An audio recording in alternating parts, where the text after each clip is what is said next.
حالانکہ وہ بہت اچھا گاتا ہے. میں سفر کرتا رہا مختلف جگہوں پہ، ورنہ شاید آج میں کہیں ملازم ہوتا تو ہو سکتا ہے جتنی بڑی بھی ملازمت ہوتی یہ مقام نہ ہو، کیونکہ میں ذہنی طور پہ وہاں ایڈجسٹ ہو جاتا اس میں ملازمت میں کہ ٹھیک ہے اب اسی میں گزارا کرنا ہے.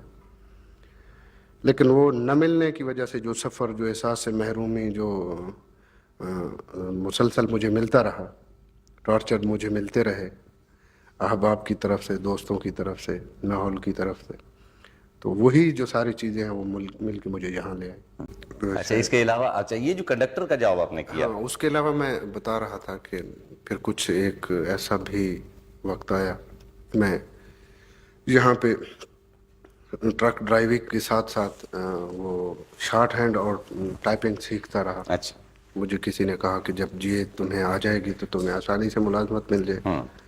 سفارش بھی نہیں تھی کیونکہ اپنے جو فیملی کے ممبر جو اعلیٰ عہدوں پہ تھے وہ تو ویسے ہی مجھ سے نفرت کرتے، تو ان کی سفارش کا تو کوئی سوال ہی پیدا نہیں ہوتا کہ مجھے کہیں سفارش دلا کے ملازم کراتے.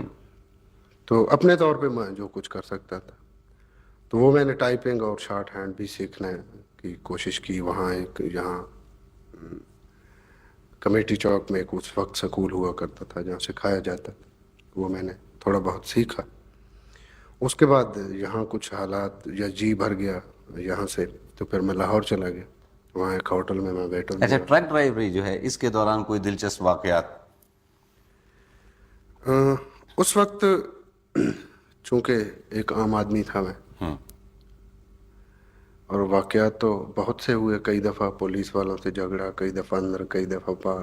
پولیس والے اگر چالان کرنا چاہتے تھے تو آپ کو چاہیے تھا کہ میرا نام لے دیتے کہ میرا نام یہ ہے، پھر چالان نہیں ہوتا. نہیں اس وقت تو یہ سوال ہی پیدا نہیں. اس وقت تو اگر تھلے آئے اس وقت نام کی کوئی بات نہیں. اچھا تھا. آپ یہ فرمائیں کہ یہ جو بے شمار ٹرکوں والے اور بسوں والے آپ کے کیسٹیں چلاتے ہیں، تو یہ کیا اسی حوالے سے کہ یہ ہمارا بھائی ہوا کرتا تھا؟ نہیں، اس میں جہاں تک میں سمجھتا ہوں مستنصر بھائی کہ جو ٹرانسپورٹ میں زیادہ لوگ انوالو ہیں ہمارے ملک میں وہ سرائکی اور سندھی سپیکنگ ہے.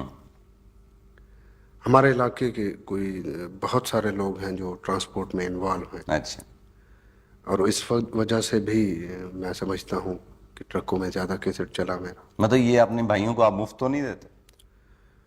نہیں، اس وقت میں اس پوزیشن میں تھا ہی نہیں کہ کسی کو مفت پرووائڈ کرتا. یہ تو ساری میرے جو وہ لوگ جو مجھ سے جیلس ہوتے ہیں وہ ایسی باتیں کرتے ہیں، ورنہ اس پوزیشن میں مجھے تو اپنی روٹی کی فکر ہوا ہوتی.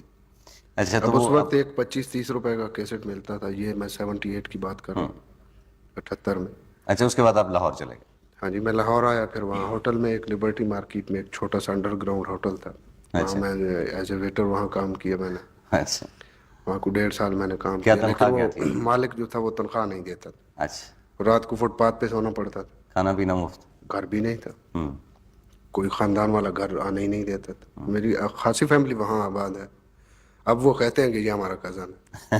ہاں اس وقت نہیں آنے دیتے. اب رشتے دار زیادہ ہو گئے ہوں گے پہلے سے؟ ہاں اب تو ماشاءاللہ بہت رشتے. دوست بھی؟ ہاں جی.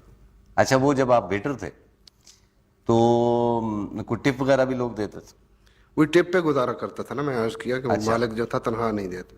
1.5 سال وہ اسی پہ کھاتا رہا کہ بس ابھی دیتے ہوں. تو کیا چیزیں کیا بیچتے کیا تھے وہ اس ہوٹل میں؟ وہ ریسٹورنٹ کہہ لیجیے، اسنیکس وغیرہ، چائے وغیرہ، کولڈ ڈرنکس تھے اس وقت. اچھا ہاں وہ ہم سرو کرتے تھے. گاہکوں کو گانا تو نہیں سنایا کرتے تھے آپ؟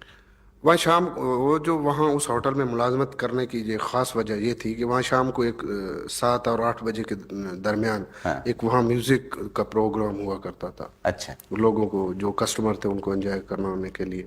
اچھا تو میں اس سے کہ چلیں کچھ نہیں ملتا تو ہو سکتا ہے یہاں رہ کے میں کچھ سیکھ ہی سکوں. وہ ڈرم پلیئر وہاں آتے تھے اور اکارڈین بجانے والے کچھ لوگ تھے. کچھ اچھا اس ہوٹل کا نام آپ کو یاد؟ اس وقت اس کا نام سلسبیل ریسٹورنٹ تھا. وہ اگر آپ لبرٹی میں وسط میں جائیں، اچھا ادھر سے بھی ادھر سے درمیان میں، تو انڈر گراؤنڈ تھا وہاں. اب کبھی جانے کا اتفاق ہوا؟ اب تو چونکہ میں لاہور میں رہتا ہوں تو اکثر وہاں جانا ہوتا ہے، لیکن اب وہ ہوٹل نہیں ہے. اچھا وہ ہوٹل. ہاں میرا خیال ہے جہاں تک میں نے سنا ہے کہ ہمارے بعد ہی وہ ختم ہو گئے.